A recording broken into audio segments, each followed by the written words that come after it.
Hi, today we're reading Owls in the Family by Farley Mowat, Chapter 2. The reason Dad said, "Oh no, not owls too," was because I already had some pets.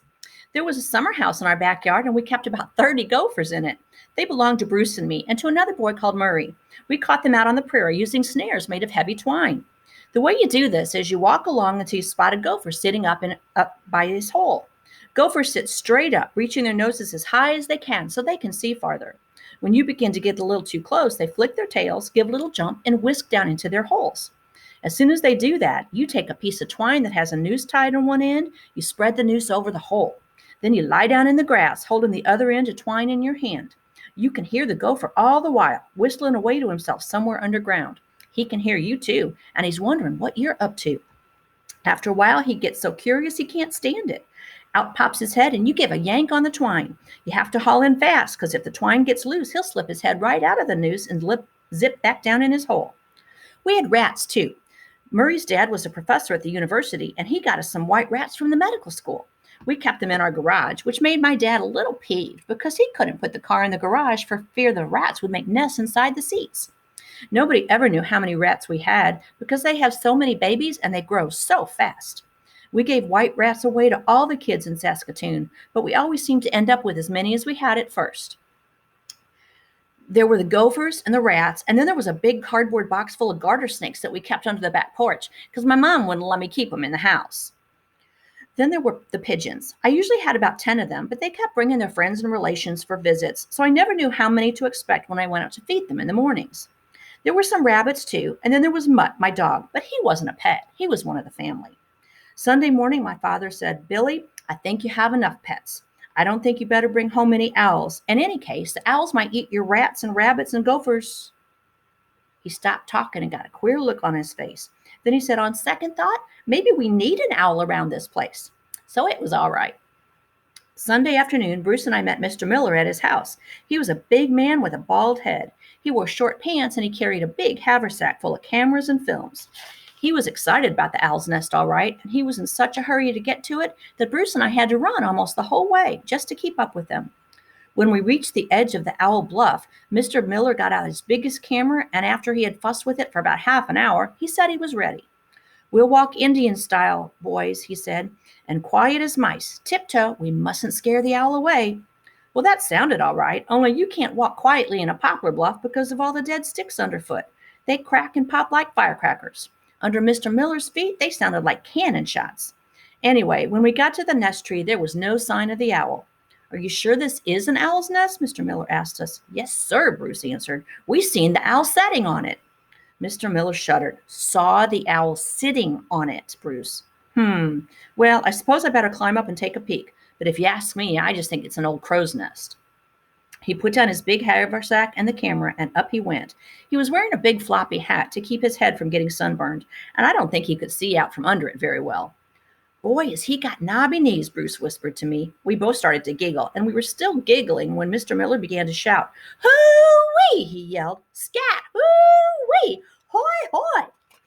Bruce and I ran around to the other side of the tree so we could see up to the nest.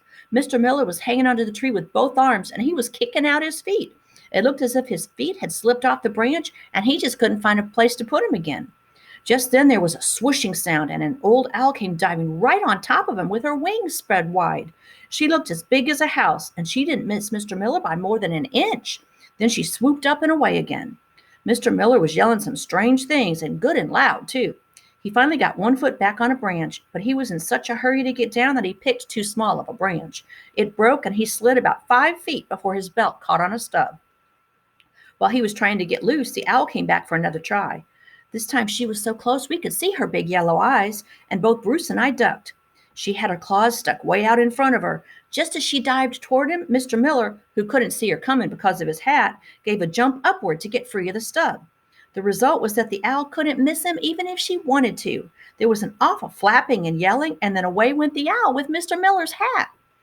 I don't think she really wanted that old hat. It was all Mr. Miller's fault for jumping at the wrong time. The owl seemed to be trying to shake the hat loose from her claws, but she couldn't because her claws were hooked into it. The last we saw of her, she was flying out over the prairie, and she still had that hat. When Mr. Miller got down out of the tree, he went right to his haversack. He took out a bottle, opened it, and started to drink. His Adam's apple was going in and out like an accordion. After a while, he put down the bottle and wiped his mouth. He saw us staring at him, and he tried to smile. Cold tea, he explained. Thirsty work climbing trees in this hot weather. It was an owl's nest, wasn't it, sir? Said Mr. Bruce. Mr. Miller looked at him hard for a moment. Then, yes, Bruce, he said, I guess it was. There was one thing about Mr. Miller. You couldn't stop him for long. Now he explained to us that it was probably a bad thing to climb to the nest because it would disturb the owls too much. He had a better idea. He took a hatchet out of his haversack, and we set to work building something that he called a blind. What this was really was a little tent fixed on a platform of sticks high up in another tree, but close to the owl tree. It took a couple of hours to build the blind. Bruce and I went scrounging for pieces of wood, and when we brought them back, Mr. Miller hauled them up the chosen tree with a rope and nailed them into place. When he had a platform built, he hauled up the tent. The tent had a round hole about as big as your fist in the front of it. According to Mr. Miller, that was for the camera. You could hide in the blind and stay there until the owl thought everything was safe. Then, when the owl came back to her nest, you could take all the pictures you wanted, and she would never even know about it. He sure must think owls are dumb, Bruce said to me when Mr. Miller wasn't near. She may not see him, but she could see that tent if her eyes were tight shut, and I don't think she's going to like it. When the blind was finished, Mr. Miller said he was ready to try it. You boys go off for a walk, he told us. Make a lot of noise when you're leaving. The books say that birds can't count, so the owl will think all three of us have gone, and she'll never guess I stayed up there in the blind. Okay, Mr. Miller, I said. Come on, Brucey, let's get going. We walked about a mile away to a little slough and started looking for red-winged blackbirds' nests. It was another nice day, and we forgot all about Mr. Miller until we started to get hungry. Then we went back to the bluff. Mr. Miller was on the ground. He had just finished the rest of his cold tea, but he didn't look the least bit well. His face was awfully white, and his hands were shaking as he tried to put his camera away. The camera looked as if it had fallen out of the tree. It was all scratched and covered with dirt.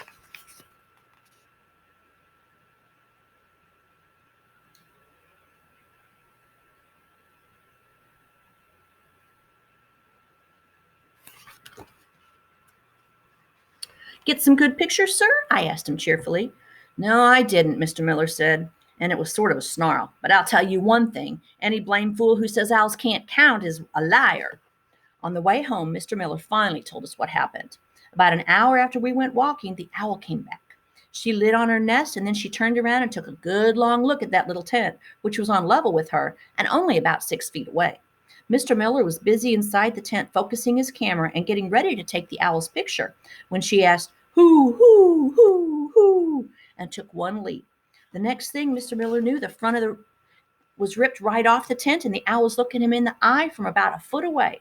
Mr. Miller accidentally dropped his camera, and then, of course, he had to hurry down to see if it was all right. And that was when we got back to the bluff.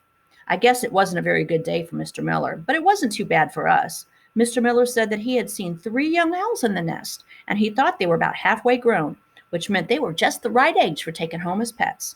All we had to do now was figure out some way to get a hold of them.